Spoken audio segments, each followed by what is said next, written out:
Let's just remind ourselves, the lid was lifted on the grooming scandal, which would happen mostly in the north of England, by Baroness Casey, when she reported, and people accepted the report, that, yes, disproportionate numbers of Asian men were abusing young girls in specific areas of northern Britain. And, yes, the police in those areas were reluctant to investigate for fear of being accused of racism.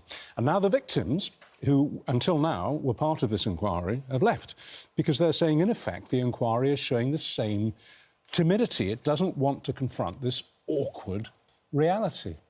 So that's where we are this morning, with a standoff between the victims and the inquiry, which is meant to be doing the work for them. Yeah, and three victims, survivors, pulled out. We think possibly four. Could possibly four. Yeah. A very senior social worker who was going to be interviewed yesterday to be chairman of the inquiry pulled out. It's unravelled, and the safeguarding minister, Jess Philips, went on the offensive in the Commons yesterday, whereas I think perhaps she could have struck a more emollient tone. These women went through absolute hell, and they think this inquiry is not going to go anywhere near getting to the truth. Well, and that's what it should be about. I quite agree with you. The tone of what Jess Philips, the safeguarding minister, displayed in the Commons yesterday, she seemed to be fundamentally irritated that she even had to make the statement. She was irritated by Conservative MPs who didn't set up an inquiry, demanding, why haven't you set up an inquiry already? That was the... Yes, but it came across as irritation with the victims. Yeah, but it shouldn't come across as that, because it wasn't. But it did. Was... Yeah, well, we can correct it now by explaining why she was irritated, and it was Conservative. Well, but it goes way back before Casey's review in January. It goes all the way back. Prosecutions more than a dozen years ago in Rotherham, and a very good reporting by a Times reporter called Andrew Norfolk, who gave it a wider public airing. He's last now dead. Then you had Alexis Jay's report, social worker, inquiry into Rotherham. Then she held, because the Conservatives, when Theresa May was Prime Minister, set up an inquiry which I think went on for 6 years into child sexual exploitation and abuse, including grooming gangs. That report was published, I think, in 2022. Then it came back earlier this year because Elon Musk tweeted. If you recall, he didn't know what was happening in the UK. Oldham Council wanted a national inquiry. Oldham Council's the first time it's probably ever made an impact nationally, and probably the last time.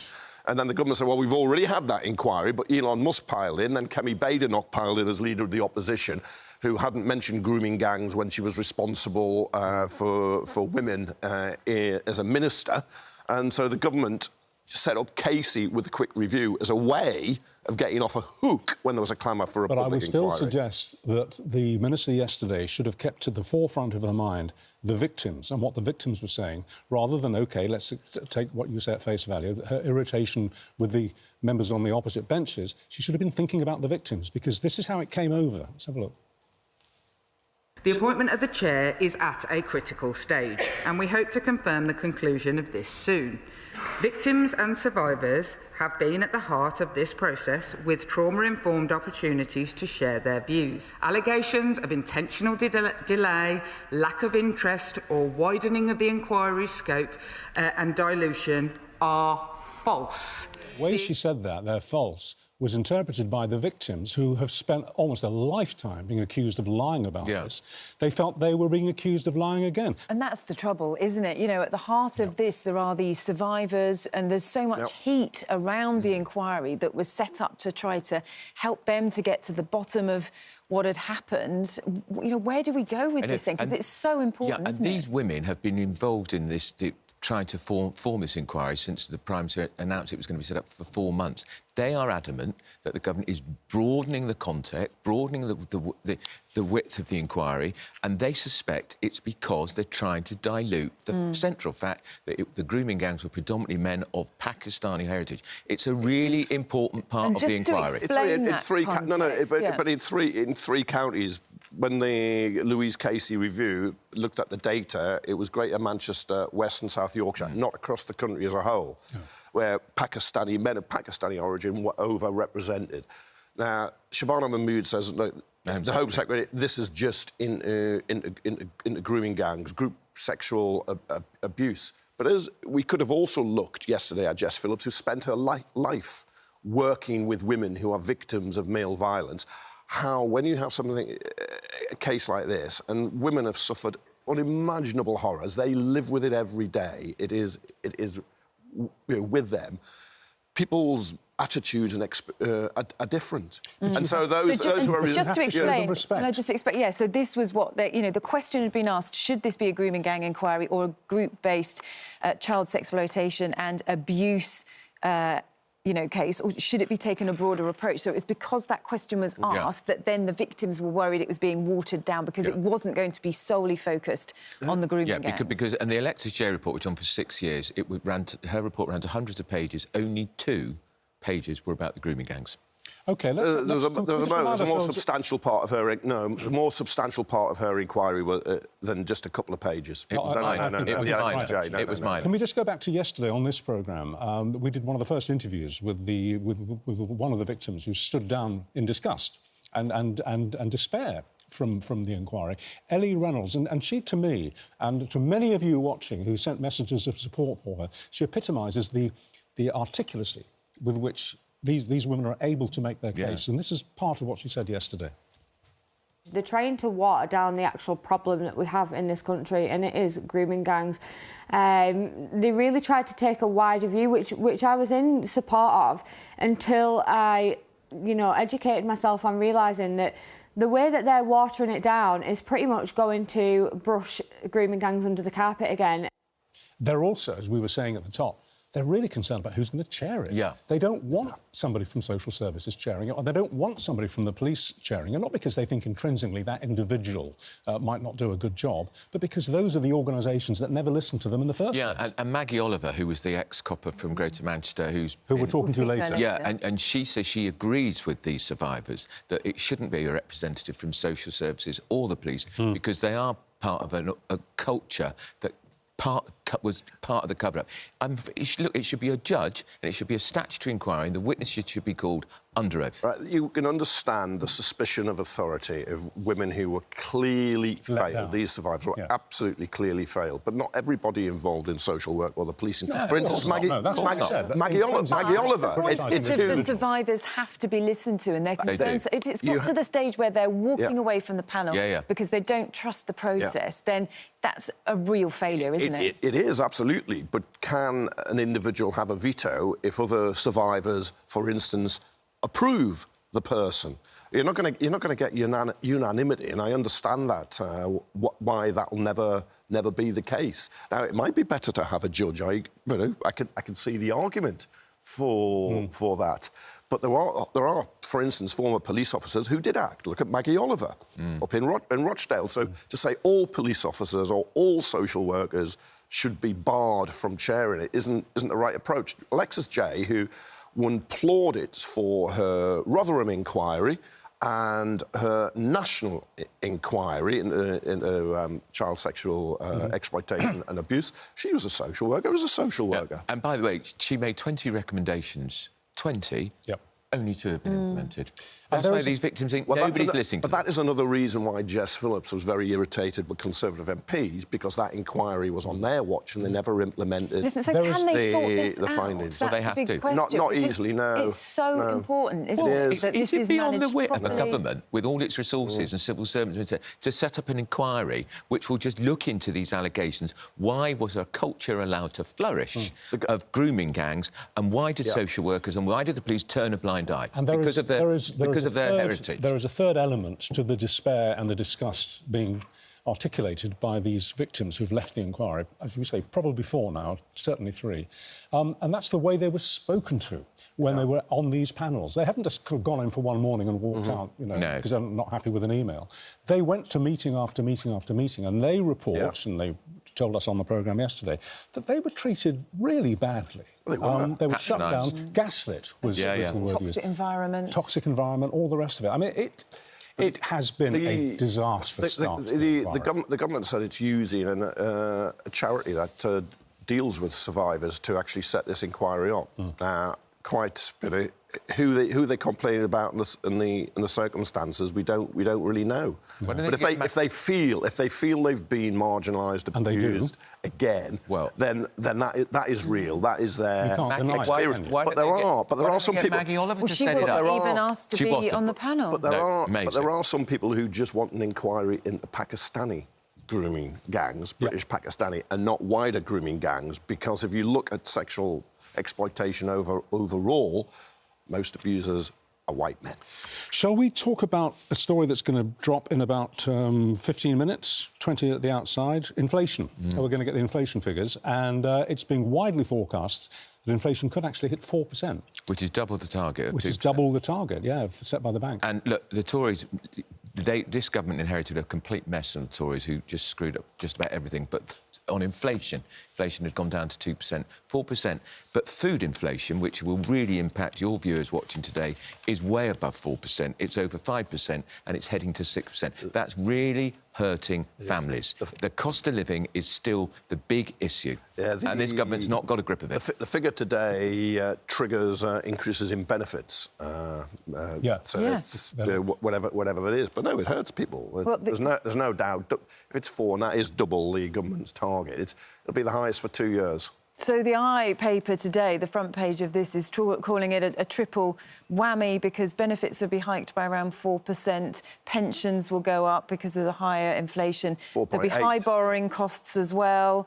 You know, it's all going to be a perfect storm, isn't it? And pensions are going to go up 4.8%, because that's the increase in wages under the triple lock, highest at 2% inflation and wages are going up, still going up faster than prices. But if you're low income, you spend a greater proportion of your money on food, and food inflation is, I think it was 5.1% last time. So the Food and Drink Federation say it will be 6% by Christmas. It's a real worry for people, isn't it? It is. And it's basic commodities. Bread, eggs. But that is the Food and Drink Federation putting the prices up. Well, there are reasons for that as well. The packaging tax, for example, that's come in. Yeah, and also they're quite clear that to keep up their profits. No, they said the shops were hit really hard by the rise in national insurance and the increase in the minimum wage. This is what the government did when they first got in. Remember, they weren't going to put taxes on working people. They whacked. Do you want the minimum wage cut? Do you want the minimum wage cut? Do you want the minimum wage cut? Said they would not. You want the minimum wage? They stuffed them with a huge tax. Well, the trouble is they were expecting companies to soak it up, but a lot of the companies have passed those costs on. Profit margins are just being squeezed and squeezed and squeezed. Why are you smiling like that? I'm sorry, just this. He ignores the tax rises. Ignores the tax rises. His lot lie through their teeth. The manifesto is being shot to pieces. Companies exist to make profits, and they try to. That's how the capitalism works. But when these companies are putting up profits, some of them are incredibly profitable anyway. So yes, inflation is high, but I'm not getting out an onion for these big corporations that are reducing what you get for your money, and then with shrinkflation and charging you more. Come on. Workers have lost their jobs because of that as well. People haven't been hired because of those changes. So you do have to look at the consequences as well. Blaming Marks and Spencer, not the Chancellor of the Exchequer, the Christmas Grinch. Well, speaking of the Chancellor, reports in the Times and the Telegraph this morning that she's going to launch a £2 billion tax rate on, I quote, the middle classes. It's not the middle specifically classes. Lawyers, family doctors and accountants, because of specific tax arrangements that they have. So these are the limited liability partnerships that they have in place. We can call it a tax perk or a dodge. They avoid paying employers' national insurance. Now, the GPs who are going to be hit are all on average over 100 grand. The accountants who are being hit are on an average of over 200 grand. The lawyers who are going to be hit, if they are on an average of 300 grand. Tax everybody. Again, tax sorry if I'm not everybody. whinging for them. Let me read you what Robert Peston has tweeted, ITV's political correspondent, of course. He says the nutshell of this story is that the Chancellor is going to force GPs, along with lawyers, hedge funders, private equity partners and accountants, to pay massively more national insurance, and GPs will go bananas. Does Starmer and Streeting really want to go to war with them? And he says, my prediction is this won't hold, because how can Reeves tax the other LLP professions, but not doctors. Yeah, you're right. It may not hold because there are so many... You know, the Treasury looks at how could we raise tax.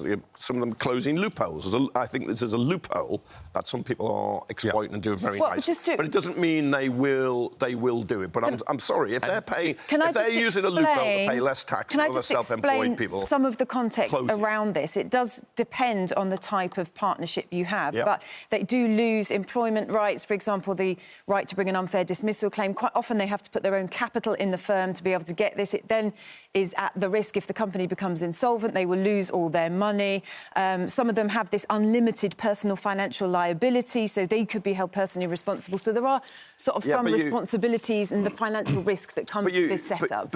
Just to put that in context. Charlotte, you lose your right to claim unfair dismissal because you'd have to sack yourself. Well, I mean, if you're in these partnerships, that's why. There's already a crisis in how many GPs we have. More and more GPs are leaving the profession. They don't like being GPs. It's at least one of the least popular parts of the medical profession. This is going to do wonders, isn't it? All right. Tax them even more. But it's not on the middle... Tax them even more. It's on a small group of people. OK. That's a brilliant idea from a Labour government. Do we think this morning that Prince Andrew is Googling Pickfords? Or there are obviously many other fine removal companies, or maybe ordering in some packing cases? Because the pressure on him to get out of Windsor Lodge is massive now. Since the story broke yesterday that he hasn't paid any rent on it for 2 decades. And we know that the King wants him out. The King has basically tried to force him out financially because he's removed his £1 million allowance that he used to give him. But he's apparently said, if you move into Frogmore Cottage, which is much smaller around the corner... There's only 10 bedrooms. I'll restore it. I'll restore your £1 million. What do we think? Given that Andrew, as the papers are reporting today, we knew this already, has a cast iron lease on that place. They can't legally kick him out. It seems to be boiling down to this, that the King is going to have to either face-to-face or on the phone say to his brother, I am ordering you to go. I can't force you legally, but I'm King. And I'm telling you, for the sake of the royal family, you have to go. What will Andrew's response be? He's going to dig in because he's stubborn and he's arrogant. But it does feel as if the ground is shifting under his feet now. Of course, the Times reported that there is a brick clause. You have to pay him £500,000 to move him out. But he has he also has to pay for the upkeep of that building. Where's his money coming from? Because he paid £7.5 million for the refurbishment, didn't he, a few years ago? He paid £1 million at the outset for it, but since then he hasn't been paid anything. But he does have to pay for the upkeep, which, you know, on a property like that is going to be substantial. And the money goes to the Crown Estate, which ultimately is owned by the taxpayer, by the British public. And the taxpayer, that deal he's done meant he's paid half of the rent he should have paid, which is a loss to the taxpayer. So, predictions, do you think it maybe in a month's time, or a week's time, or 6 months' time, he will move out? I'd say in a year's time, Sandra will be living somewhere else. I think that's... I think it's changed. He says he always puts his country in duty first. His duty then is to get out of there.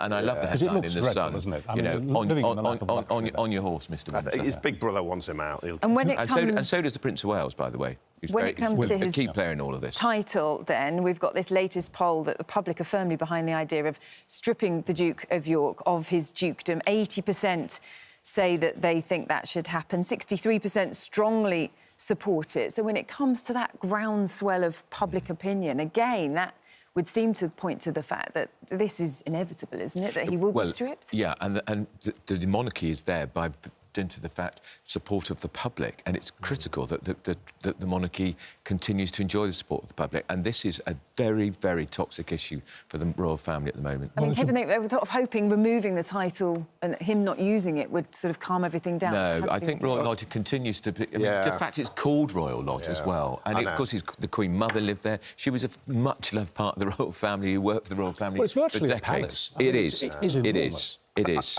I think the public's seen through Friday's announcement. I'm not going to use my title, but now people realise he's going to keep the title. Yeah. I'm just not going to use it. It's just not enough. I don't think we'll see him ever again at a public event with the royal family, and you'll never hear the title His Royal Highness the Duke of York, because although it's in abeyance, it will not be used again. But the government won't want to push this through unless Charlie agrees. They won't want to go against him. And at the moment, he doesn't want it, because I think you made the point earlier in the week. Well, it's the whole hereditary principle. Yeah. So he'll be thinking, who next? Yeah. The other continuing story on this, since it all kicked off last Friday night, is exile.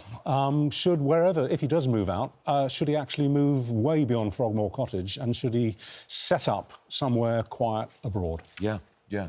Where do we put Napoleon? Was it St Helena?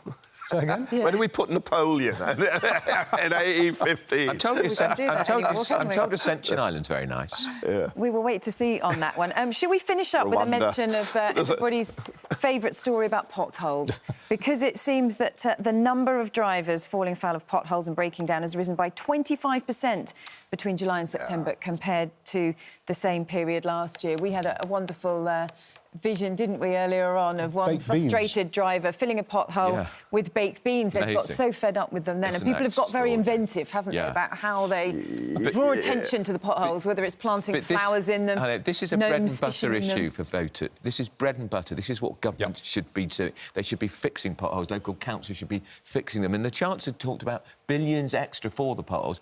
Where's it gone? What's happening? I understand the frustration of the beans man, but that's not going to help, because that's going to be very, very messy. But it is years and years of not fixing potholes and under investment. And this government's inherited all these potholes. Yeah. And it's got to start. And lots of motorists are now suing councils because of the damage it's doing to their cars. They're not potholes, they're like craters. Yeah. Oh, and you notice more, you see them on motoways for the first time. The last year or so, I've never used to see a pothole on a motorway, but they're there now. Yeah. When I go up and down to the north. They're very dangerous. Of course, do you not think it's symptomatic of the state that this country's got into? Nothing's working. We've been covering this pothole story, it seems to me now, for 10 years. And it's getting worse. It's not just not getting better, it's getting worse. We don't seem able to fix anything. Visually, it makes it look like the country is in a state of disrepair. Which it is. Doesn't it? Well, the public realm has. Public services through the austerity years were neglected. And that included roads. And, of course, the problem is once you get a pothole, you can patch it, but water will get in, it'll freeze. There's a pothole near me where I live in North London. Recover the stretch every year, because they don't fix it properly, because they do it cheaply, rather than doing it properly. All right, here's a suggestion. They could fill some of the potholes, probably all of them, actually, with the rubble of Andrew's reputation. Might work. Not a bad idea. There's a lot of rubble.